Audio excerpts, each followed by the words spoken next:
Live from New Delhi, you're watching DD India, India's voice to the world. I'm Mark Lin. Namaskar. Coming up in News Hour. Japan gets its fourth Prime Minister in 5 years. Sanai Takachi from the Conservative Party LDP faces the uphill task of reviving a sluggish economy. Former French President Sarkozy is jailed amid revelations of illicit financing from Libya. Will remain in prison until his appeal is accepted. US President Trump warns Hamas of brutal Allied response as Vice President J.D. Vance visits Israel for Gaza talks. Trump vows to stop supplying Boeing parts if China doesn't lift controls on rare earth minerals to the United States. China remains stoic, still hoping for a deal before the 1st of November. India elevates Kabul mission to a full embassy, signaling deeper Afghan engagement.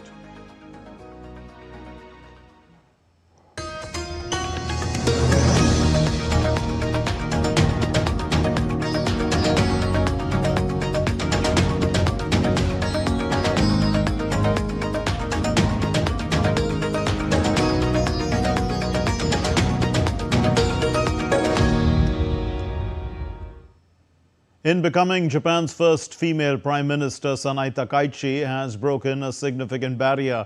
Yet she inherits a country facing both economic strain and political uncertainty. Here's our top story. In a historic moment for Japan, 64-year-old Sanai Takachi has been appointed as the country's first woman Prime Minister. Takachi, leader of the ruling Liberal Democratic Party, secured a clear majority in the lower house with 237 votes out of 465. She also won the upper house vote, paving her path to take office. India's Prime Minister Narendra Modi congratulated Takachi on her election as the Prime Minister of Japan. In a post on social media platform X, PM Modi said that he is looking forward to working closely with her to further strengthen the India-Japan special strategic and global partnership. He said the deepening ties between the two nations are vital for peace, stability and prosperity across the Indo-Pacific and beyond. European Union Chief Ursula von der Leyen congratulated Takaichi for making history after she elected as the country's first woman prime minister. South Korea also said it will work closely with the new Japanese cabinet.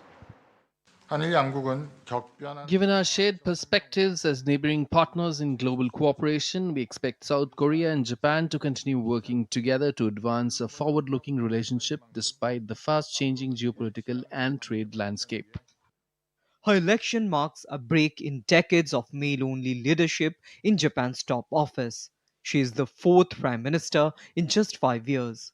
Her three recent predecessors were Yoshihide Suga, Fumio Kishida, and Shigeru Ishiba. Takaichi comes into the role at a challenging time. Japan is facing rising costs of living, slow economic growth, and increasing pressure on national security. She is known as a staunch conservative, an admirer of former British Prime Minister Margaret Thatcher, and a protege of former Japanese Prime Minister Shinzo Abe. Before politics, Takaichi was a television host and surprisingly a heavy metal band drummer in college. She has held several ministerial roles and ran for the party leadership before. As party leader, she secured the nomination after the previous prime minister resigned following big election losses. She campaigned on the following fronts: boosting Japan's defense and national security, including deeper ties with the United States; jump-starting the economy, especially tackling inflation and weak growth by returning to Abe-style stimulus; addressing Japan's long-term issues, low birth rate, aging population, and rising global tensions. Now, how Takaichi leads in the months ahead will matter not just for Japan, but for its role in a changing Indo-Pacific. Abhishek Bose for DD India. In France, a political storm deepens as the former President Nicolas Sarkozy begins a 5-year prison sentence for illegally funding his 2007 campaign with money from Libya. At 70, Sarkozy's jail term at Paris's La Santé prison marks a dramatic fall for a leader once seen as the face of French conservatism. Now, the verdict, coming amid a fragile political climate, has reignited a debate over corruption, accountability and the future of France's politics. DD India's Nishchoy Roy reports. In a dramatic twist that adds to France's already fragile political climate, former President Nicolas Sarkozy has now entered the gates of history and of prison. The 70-year-old conservative leader, once among Europe's most powerful politicians, arrived at Paris's La Santé prison as he began his 5-year sentence on Tuesday. Sarkozy's conviction stems from long-running allegations that his 2007 campaign took millions from late Libyan dictator Muammar Gaddafi. Although acquitted of personally pocketing the funds, Sarkozy was found guilty of conspiring with close aides to orchestrate the scheme.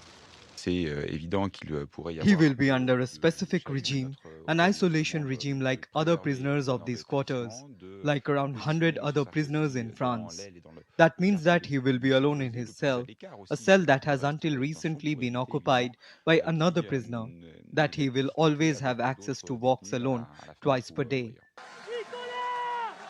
Sarkozy, hand in hand with wife Carla Bruni, was greeted by chants and renditions of La Marseillaise from supporters as he left his home for the La Santé prison. Nicolas Sarkozy is not a criminal, although now he is going to be incarcerated like a criminal.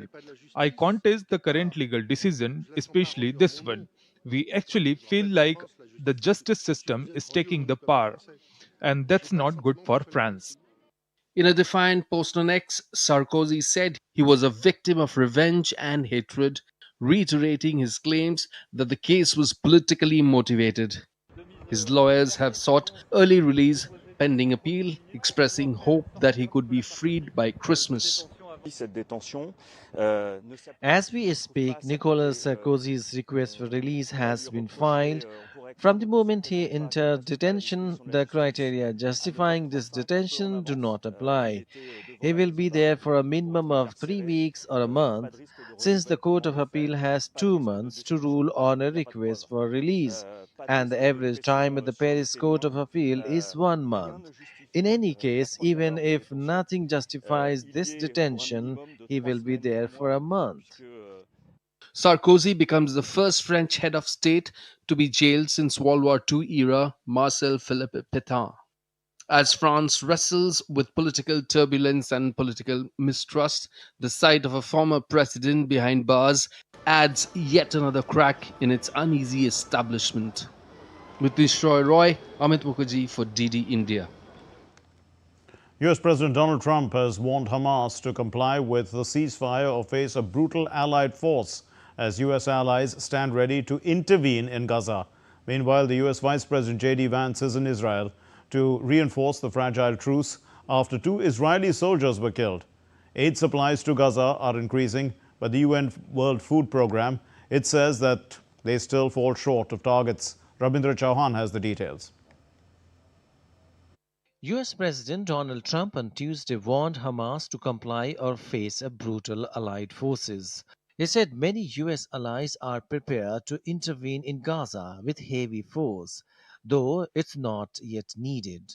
Despite ongoing violence, officials from Israel, Hamas, Egypt, Qatar, and the US have reaffirmed their commitment to the Gaza ceasefire.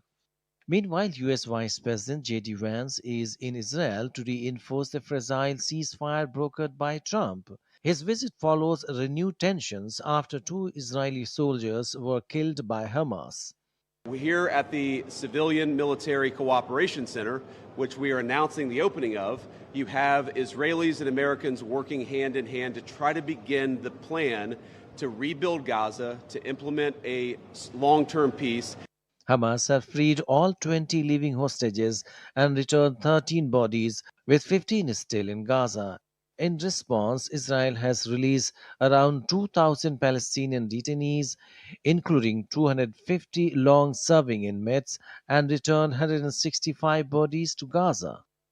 Meanwhile, aid supplies into Gaza are increasing under the ceasefire, with about 750 metric tons of food entering daily. However, the UN World Food Programme says this is still far below the target of 2,000 tons per day. The ceasefire started on the 11th of October. We've now have over 530 trucks into Gaza supporting bakeries, nutrition programs, general food distributions. So far, we've had over 6,700 tons of food. That's enough for close to 500,000 people for 2 weeks. The ceasefire, in effect since October 10, aims to lay the groundwork for Gaza's long-term stability. Mediators like the US, Egypt, and Qatar are now pushing ahead with the next phase of President Donald Trump's 20-point Gaza peace plan. A US backed international force is proposed to secure Gaza. Up to 200 US troops may provide support outside Gaza, with possible contributions from Egypt, Qatar, UAE, Turkey, Indonesia, and Azerbaijan, while details remain undecided. Trump's plan calls for Hamas and other factions to disarm. Hamas has rejected this and says the issue has not been officially raised in talks. A transitional body of independent Palestinian technocrats is proposed to govern Gaza. Hamas supports the idea with conditions. Israel firmly rejects any Hamas role. Further, Israeli pullback depend on security assessment. Hamas demands full withdrawal. It is also insists its government employees remain in place, something Israel opposes. The plan also called for reforming the Palestinian Authority, though specifics are unclear. While the plan hints at a future pathway to Palestinian self-determination, Prime Minister Netanyahu continues to reject the idea of a Palestinian state. Bureau Report, DD India.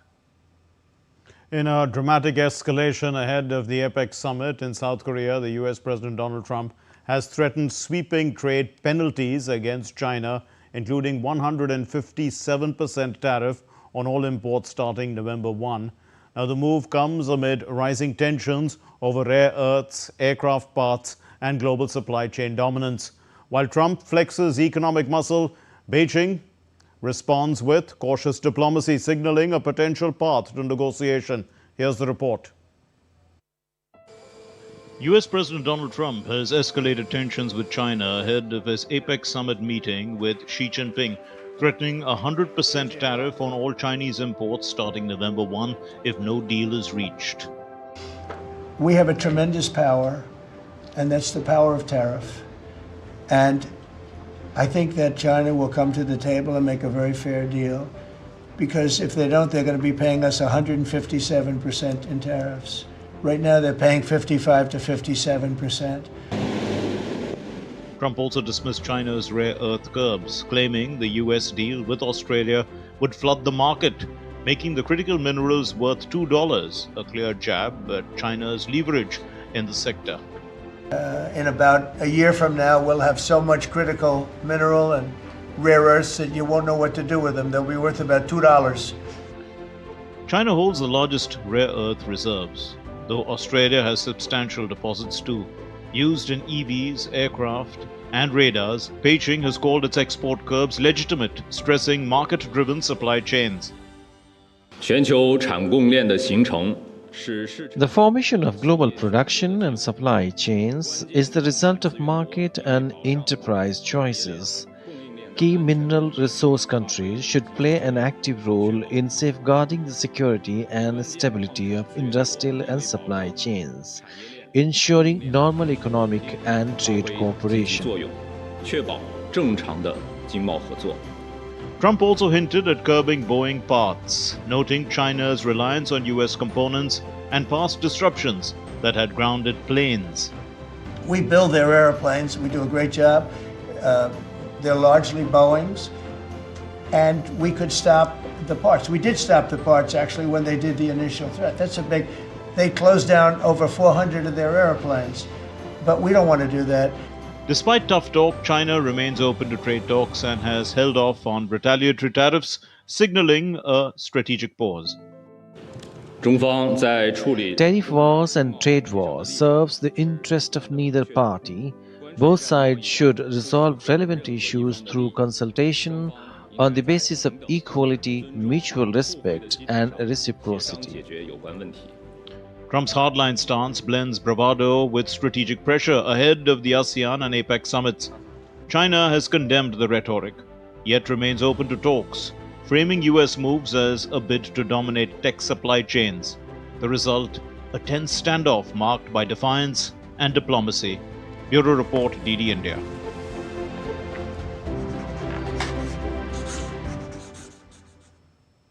Well, still to come here on DD India Newshour, we'll put the Louvre heist into context with an expert.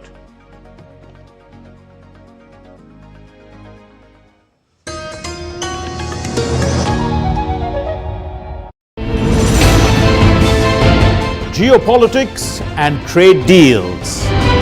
Economic challenges amid development. Hard work and the path to prosperity. It's the economy, always. Between walkers, money is what money does and says. Supply creates its own demand. Between the bulls pulls and bears tears. When supply chains globalization and India rises to the podium.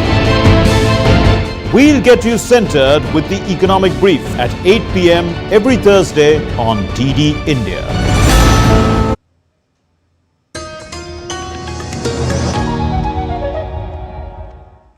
You're watching DD India Newshour. I'm Mark Lynn. A hunt is underway for thieves who lifted priceless crown jewels in an audacious daylight heist at the world's most popular museum in Paris. A large jewel-encrusted brooch and a tiara adorned with pearls worn by the French Empress Eugénie were among the items stolen by the thieves. This museum heist is branded as a national humiliation, an attack on the citizens of France and their glorious history. Raghav Kumar Jha reports.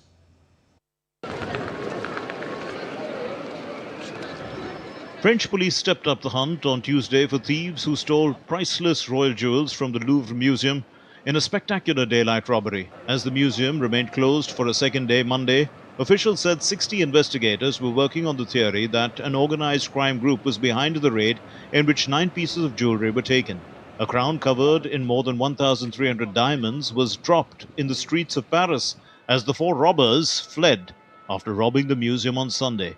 They broke into the Louvre using a crane to smash an upstairs window and took objects from a gallery for royal jewelry before escaping on motorbikes.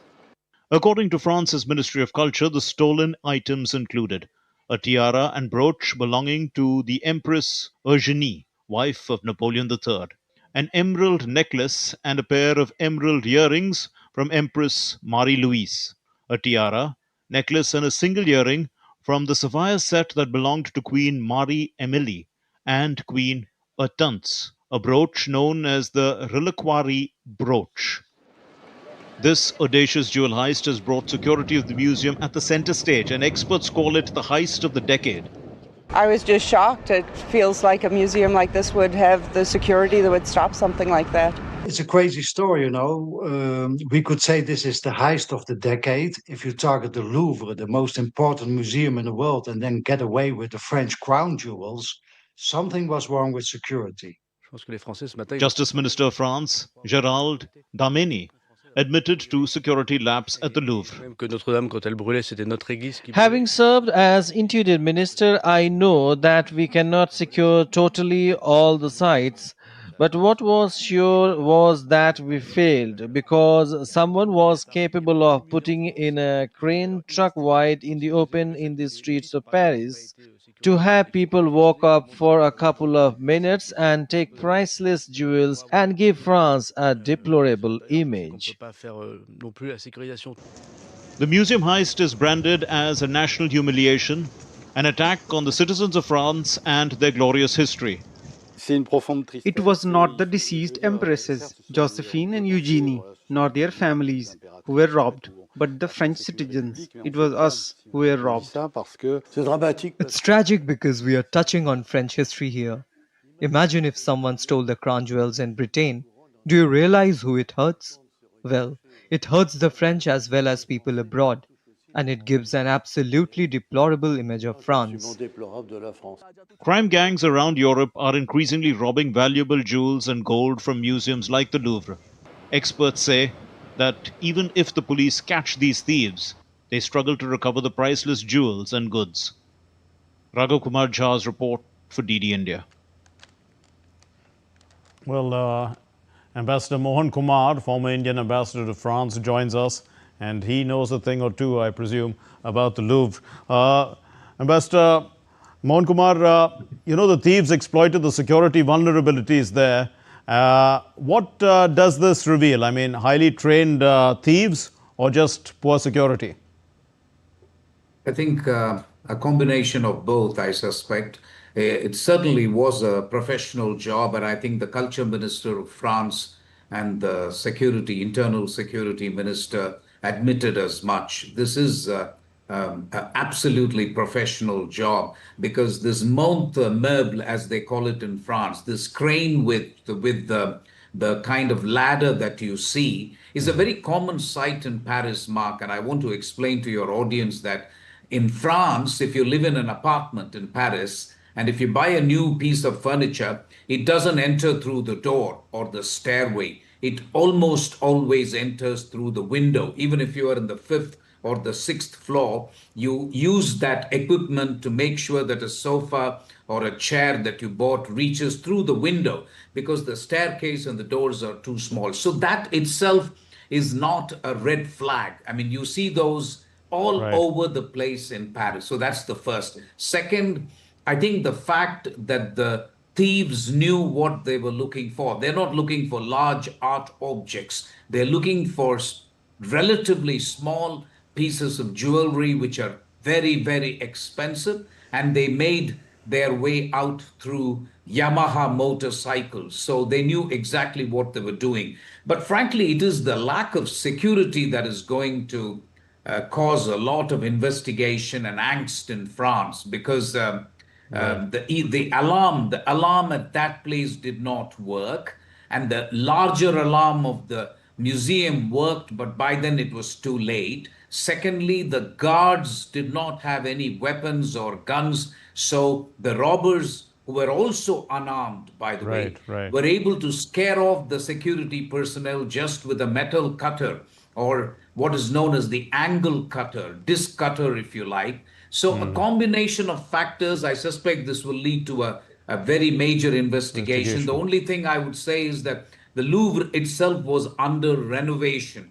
So it was due for a renovation. The fact that the windows were not secure is also the other point that one has to note. So all in all, this is one of those classic situations where everything that had to go wrong went wrong. Indeed, indeed. But when thieves take historically important items like this, is it easy for them to sell them? Because or to monetize them? Because I suppose that it will be easily traced back to the investigators. So that is one of the reasons why they chose the objects that they did, which was necklace and earrings and tiara. Because what they will do, Mark, I suspect, is that the diamonds and the pearls will be separated from the jewelry, and the metal itself will be melted. And that's why there is a feeling that in the next 48 hours, if the thieves are not caught, the general expert view is that you can forget about the jewelry. You will never recover it. You may catch the culprits and the thieves, but you're not going to get the jewelry back, because by then there are people who are waiting, and this is obviously a professional job. So there are people waiting to cut the diamonds, to remove the diamonds, to remove the gold, and then completely dismantle it and then sell it in the black market, so that you will never know that this was part of a piece of jewelry that actually belonged to the Louvre. So that is the real risk that we are talking about.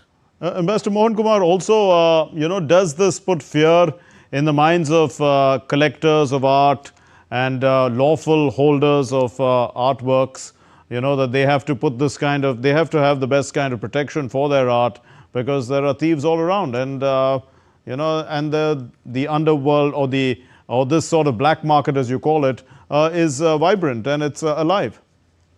No, you're right. And I think I don't want to say that Paris is different from the other cities because it's a common problem, whether it's Paris, London, or New York. But Paris itself has been the object of such things. In the last 5 years, I was just going through a bit of research. I think the National History Museum lost a lot of gold, and the Limoges Museum lost a lot of porcelain. And this, I think, is, of course, the biggest heist that they are talking about. So this is rare, but not entirely inconceivable. And you will recall that there were also some robberies associated with celebrities on Champs-Élysées in Paris about 4 or 5 years ago. So there is, I think, a problem. And I think the French have to get a grip on this because it does seem to me that something does not add up, Right. and there is a lax, if you like, a security situation that can only be described as lax. And this is the most visited museum we are talking about. Absolutely. So. And for example, two of the three rooms in which this jewelry or these precious jewels were located did not have CCTV cameras which worked. That is simply unforgivable. In a Right. museum of the kind that we are talking about, not having CCTV cameras or not having CCTV cameras that did not work is simply unacceptable. We leave it there. Thank you very much, Ambassador Mohan Kumar, and do stay with us because we'd come back to you to talk about, the US-China trade war after the break. Do stay with us, sir.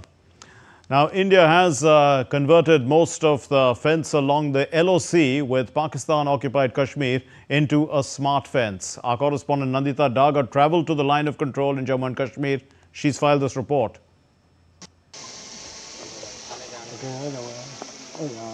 This is the Anti-Infiltration Obstacle System, or AIOS, commonly known as the fence between India and Pakistan-occupied Kashmir, here in the Nowshera sector of J&K. Along the line of control, we see troops of the Indian Army completely vigilant and carrying out the patrol of the AIOS or the fence. Now, this AIOS or Anti-Infiltration Obstacle System here at the Nowshera sector overlooks the Kala Sonaguda Valley of Pakistan-occupied Kashmir. Around 2 kilometers beyond is the line of control, and this fence or AIOS runs parallelly to the line of control. Now, India shares a line of control, which is the de facto boundary between Pakistan-occupied Kashmir and our Jammu and Kashmir. This de facto boundary is 740 kilometers long. Now, India is upgrading this AIOS or this anti-infiltration obstacle system to a smart fence. How is it doing that? It's adding optical sensors, infrared sensors, acoustic sensors, and artificial intelligence sensors to this fence. So any movement, body heat, or image of infiltrating terrorist will be caught on cameras. Most of this work is already complete in most of the part of the fence. That is around 740 kilometers of fence. More than 700 kilometers has already been converted to a smart fence with optical, thermal, infrared, and acoustic sensors on it. Artificial intelligence will be playing a big role. When this fence turns into a smart fence, snipers will automatically engage the infiltrating Pakistani terrorists. This will be a game changer and bring about peace here in the border villages. When Operation Sindoor started in the first few days between 7th of May and 11th of May, this and several other posts along the LOC came under heavy Pakistani artillery shelling and small arms firing. And the Indian Army adequately responded, and it has become clear in the subsequent days that the Indian Army successfully killed almost 100 terrorists and their masters, that is the Pakistani army troops, in the response to that artillery shelling and firing. With camera person Dhiman at the LOC in Nowshera, this is Nandita Dagar for DD India. Well, still to come here on DD India Newshour, we'll be returning to Ambassador Mohan Kumar for his views on the US-China trade war escalation.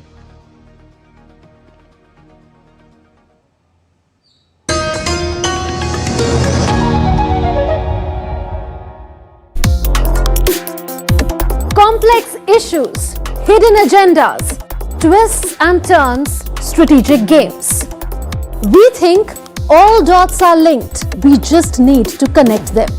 Join me every week as I connect the dots to unravel hidden designs in statecraft, mysteries, and decode issues that matter to you. Watch Connecting the Dots with me at these times on DD India.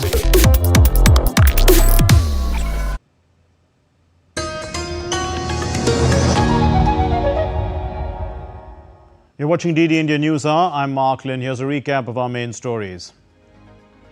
Japan gets its fourth Prime Minister in 5 years. Sanai Takachi from the Conservative Party LDP faces the uphill task of reviving a sluggish economy.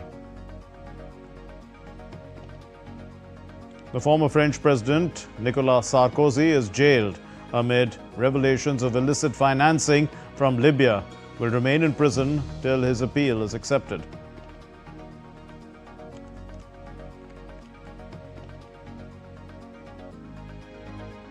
Trump vows to stop supplying Boeing parts if China doesn't lift controls on rare earth minerals to the US. China remains stoic, still hoping for a deal before the 1st of November.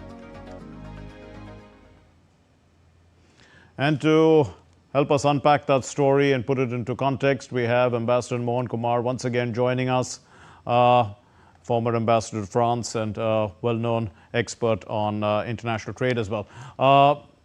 Ambassador Mohan Kumar, you know, we are likely to see Trump imposing 157% tariffs on Chinese imports. I mean, are we likely to see that is the question. And if so, how will it affect global supply chains, inflation, and the things like that?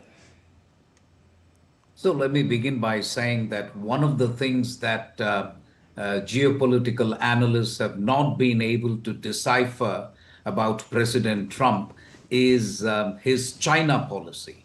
Because he has blown hot and cold and he has flip-flopped and changed so much that it is impossible to really decipher what exactly the bottom line will be when push comes to shove. So having made that opening statement, let me say that I do expect some kind of deal between US and China, only because both countries know that this is a war they cannot afford in the medium to long term.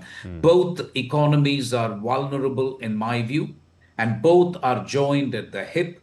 So if you use common sense and logic, it's hard for me to believe that one country or the other will completely sink this trade relationship. Having said that, we are dealing with two leaders who are struggling with domestic issues, different domestic issues, but domestic issues. The second issue is both leaders are trying to also save face because they can't afford a loss of face. And third, I think there are external factors at work here. Domestic politics, for example, is playing a role. President Xi Jinping would like to indicate to the Chinese, the fourth plenum of the Chinese Communist Party is taking place as we speak, and he would like to give the image to the Chinese Communist Party members and his general public that he's standing up to the United States. For the US, it is even more important that President Trump gives the impression that he is not going to succumb to pressure from China. He has got a soybean problem. American farmers have suddenly realized that China is not buying their agricultural products and that China is buying it from Brazil. This is not good news for domestic constituencies in the US. So all in all, Mark, it's a very, very complex situation. What I expect is for the two leaders to meet but not have a full deal. I think there will just be an interim agreement between the two sides where both will say, okay, let's take a step back, let's stop doing this brinkmanship, and then maybe a deal beginning of next year. But that's just my rough guess. I'm not saying this with any intelligence or anything. Let's try and look at what each side has for leverage. Are China's export controls on rare earths actually hitting the US defense, electronics, and other industries hard? Yes, without a doubt. China has real leverage vis-a-vis the United States when it comes to rare earths and critical minerals. You will also see that is why the US and Australia have agreed to a minerals, rare earths and critical minerals deal. So there is no question that China has important leverage in terms of exports of rare earths and critical minerals. They also have leverage in terms of buying agricultural products from American farmers. Right. Also, you did mention that this is largely, they are both leaders are dealing with domestic constituencies. But is this also for greater geopolitical influence, the manner in which they are talking, or the manner in which both sides are holding back, in a sense, and not really giving in too much? Oh, there's no question that the US-China relationship will have geopolitical implications, especially for countries of Asia, and especially, I would say, countries like India, because if the US and China are able to have a deal, a full deal, not an interim arrangement, but a full deal, then that leaves each country to actually assert itself vis-a-vis other partners. And that will have implications for other countries in Asia and so on. Some ASEAN countries may want this détente or deal, but I'm not sure others will be happy about it. It will depend on what kind of a deal China and the US eventually agree among themselves. But as I said earlier, Mark, one of the things that at least I have not been able to decipher is a clear China policy from the Trump administration. Everything else has been more or less clear. Their attitude towards Latin America and the Western Hemisphere, the attitude towards Europe, where they want Europe to pay the bill, their attitude towards Middle East, where I think they're able to put pressure on Israel for a Gaza deal. But nothing is clear as yet on China. Because what we have seen is a lot of threats from both sides, but both sides have also walked back. So it's not clear to me what exactly the situation will be when the two leaders sit opposite each other, and you'll have to wait and see how this meeting goes. So before this, I mean, as we wait and see, what diplomatic pathways remain, open for de-escalation, let's say before ASEAN and even APEC? No, obviously the Chinese have to make the first move in terms of telling the US that on rare earths and critical minerals, there will be some kind of relaxation, and it cannot be a completely, a boilerplate kind of ban. I think that will not work. So there has to be a move on the part of China that, listen, we are happy to relax some of our exports in return for something they will get from the US, which has to be in terms of relaxation of tariffs. Because at 115% tariff, you are essentially talking about trade between the two countries coming to a standstill. Trade will simply not happen at that level of tariff. We leave it there. Thank you very much, Ambassador Mohan Kumar, the former ambassador of India, export and international trade. Thank you for putting that into context for us. Now, in a significant development, the Trump administration has clarified exemptions to the $100,000 $100,000, that is, H-1B visa fee introduced via a presidential proclamation in September. The United States Citizenship and Immigration Services, USCIS, said in a statement, on September 19, 2025, the President issued a proclamation restriction on entry of certain non-immigrant workers, an important initial step to reform the H-1B non-immigrant visa program. Under the proclamation, certain H-1B petitions filed at or after 12:01 a.m. Eastern Daylight Time on September 21, 2025 must be accompanied by an additional $100,000 fee or a payment as a condition for eligibility. So who is subject to the $100,000 payment? The proclamation applies to new H-1B petitions filed at or after 12:01 a.m. Eastern Daylight Time on September 21, 2025 on behalf of the beneficiaries who are outside the United States and do not have a valid H-1B visa. Well, DD India correspondent Saurav Shukla is now joining us from Washington, D.C. Saurav, why is this new USCIS notification on H-1B, why is it so significant? Well, Mark, it is significant because, one, it directly impacts almost 400,000 Indian students who are currently studying in the US. And earlier there was, a fear that they may have to go back after completing their studies. But now, with this proclamation, they can actually convert from the F1 visa, which is a student visa, to a H-1B if they get into a lottery, which is a big positive development. That's one. Secondly, it also impacts almost 300,000 Indians on H-1B who are tech professionals, who are also outstanding professionals working for the large US and companies here. And third thing, it also gives a leeway to the US Homeland Secretary, to decide and give exemptions to certain companies from paying these fees. So that means if it's in the US national interest. So that also impacts, some of the Indian nationals, because a lot of them are brought in by top US companies for critical work here. And Indian Americans are the best and brightest in this country, who are actually not only working to promote the US economy, but the relationship between the US and India as well. And I think this is a big positive step and will allay a lot of fears mongering which was going on about this $100,000 H-1B professionals. And also, one more thing, it impacts doctors and nurses as well. A significant chunk from there comes from India as well. So I think it's a very positive move. So you did mention that it's impacting Indian students, it's impacting medical professionals and those professionals in the United States. What about the people who want to move to the US for H-1B visas? What about them?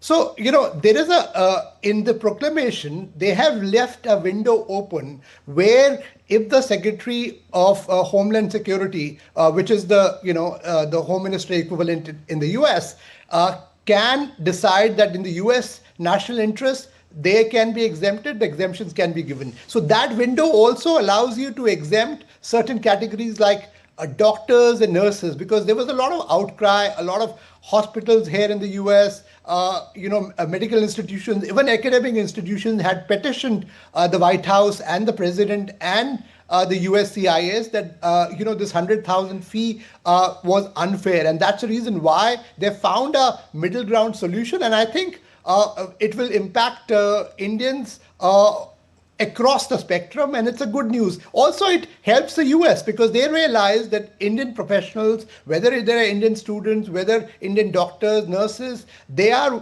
some of the best and the brightest across the globe. And if they have to maintain the strategic edge that the US wants to maintain in any field, these professionals are pivotal to that. And that's the reason why this proclamation should be welcomed as a good news for all the Indian professionals and students and doctors here in the US, and also some of them who are applying. Saurav Shukla from Washington, D.C. Thanks very much for joining us with those inputs. Now, India has upgraded its technical mission in Kabul to a full-fledged embassy with immediate effect. The Ministry of External Affairs said the move follows the recent visit of the Afghan Foreign Minister, and it reflects India's commitment to strengthening bilateral ties. The embassy will support Afghanistan's development, humanitarian aid and capacity building efforts aligned with the needs of the Afghan people. Still to come here on DD India News are rare music memorabilia up for auction in London. And the West Indies, once known for the great fast bowlers they produced, has bowled 50 overs of only spin in a one-day international match against Bangladesh.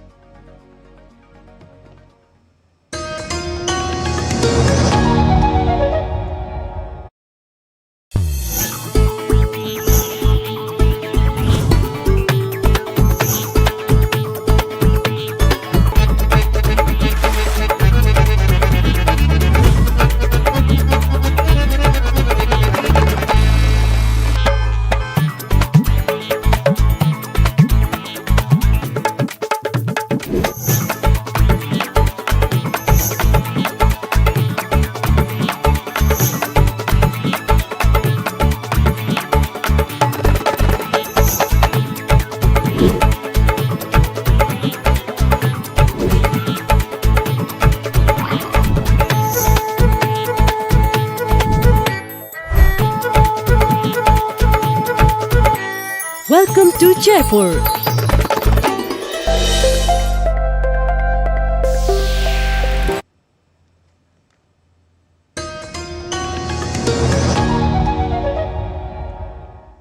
You're watching DD India News Hour. I'm Mark Lynn. India salutes its sentinels of peace. On Police Commemoration Day, the nation remembers the courage and sacrifice of the men and women in khaki. From the line of duty to the line of control, they've stood guard so that the nation can rest easy. Akshay Dongre reports. At the National Police Memorial in New Delhi, Raksha Mantri Rajnath Singh led the nation in paying tributes to the brave hearts who made the supreme sacrifice in service of the nation. October 21st, 1959, a date etched in India's memory. 10 policemen were ambushed and killed by Chinese troops at hot springs in Ladakh. Their sacrifice became the cornerstone of this day of remembrance, the Police Commemoration Day. सेना हो या police, ये दोनों ही देश की सुरक्षा को के अलग अलग पिलर्स हैं। इसलिए मेरा यह मानना है कि दुश्मन कोई भी हो, चाहे सीमा पार से आए या हमारे बीच छिपा हो, जो भी व्यक्ति भारत की सुरक्षा के लिए खड़ा है, वह एक ही आत्मा का प्रतिनिधि है। सेना और पुलिस में बस मंच अलग हैं, लेकिन इनका मिशन एक ही है, राष्ट्र की सुरक्षा। The Defence Minister held the police and paramilitary forces as the pillars of national security, protecting not just borders but also the nation's social fabric. From tackling terrorism and cybercrime to dismantling Naxal networks, India's Khaki force stands at the front lines of every challenge. Rajnath Singh also lauded the police's relentless fight against left-wing extremism, asserting that the problem is nearing its end. एक लंबे समय तक नक्सलवाद हमारी आंतरिक सुरक्षा के लिए समस्या रहा है और हमारी पुलिस, सीआरपीएफ, बीएसएफ, सारी पैरामिलिट्री फोर्सेस और स्थानीय प्रशासन ने मिलकर जिस तरह संगठित तरीके से काम किया, वह काबिले तारीफ है। साथियों, पिछले कई वर्षों के हमारे सम्मिलित प्रयास अब फलीभूत हो रहे हैं। पूरे देश को अब यह भरोसा हो गया है कि अगले वर्ष तक इस समस्या का नामो निशान नहीं रहेगा। भारत के जो क्षेत्र रेड कॉरिडोर के नाम से कुख्यात थे, वह अब ग्रोथ कॉरिडोर में बदल रहे हैं। सरकार जो इतने परिवर्तन कर पाई है, उसमें बहुत बड़ा योगदान हमारे पुलिस बलों का और हमारे सुरक्षा बलों का है। With coordination, modernization and the trust of the people, India's police continue their mission to protect, serve and uphold the law. Akshay Dongre's report for DD India. The second edition of the Abu Dhabi Global Food Week opened on Tuesday at the Abu Dhabi National Exhibition Centre.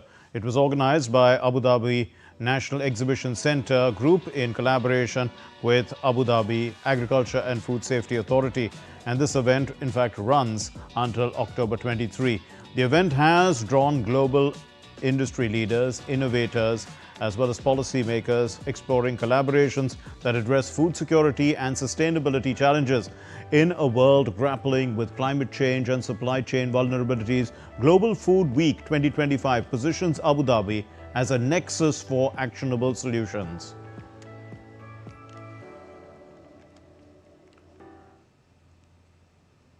Dengue continues to tighten its grip over Bangladesh. With 4 more deaths reported, the toll this year has now crossed 250.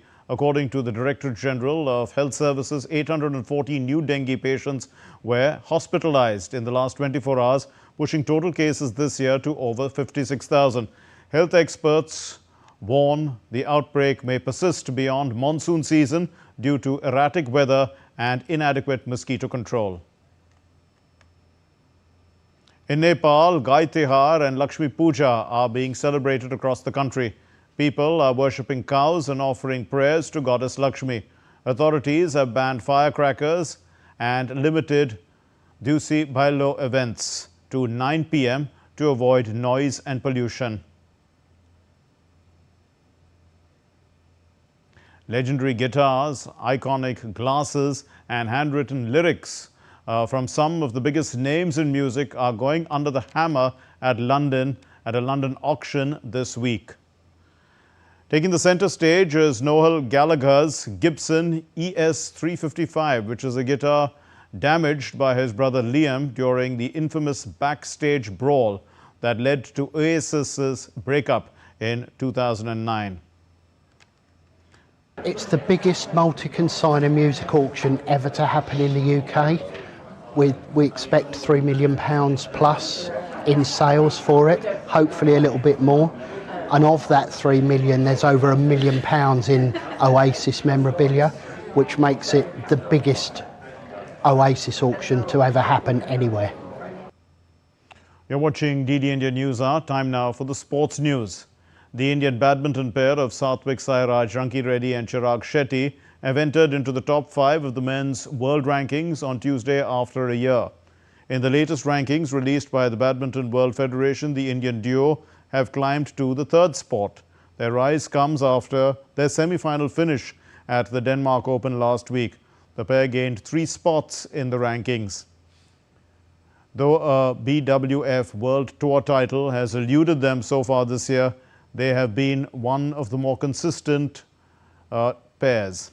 And they have also reached 6 semi-finals and 2 finals this year, including a bronze medal win at the 2025 BWF World Championships. Cricket news, and West Indies have set a unique record in one-day international cricket against Bangladesh in Dhaka on Tuesday. They deployed only spin bowlers for their entire 50 overs in the second one-day international match. The visitors used 5 spinners: Akail Hossain, Roston Chase, Gudagesh Moti, Kari Pierre and Alec Athanaze. They bowled 10 overs each. The West Indies won the match in a super over to level the series 1-1. Earlier, the record for the most overs of spin bowled in an ODI match was held by Sri Lanka. They had bowled 44 overs of spin against the West Indies again, but this was in Port of Spain in 1996.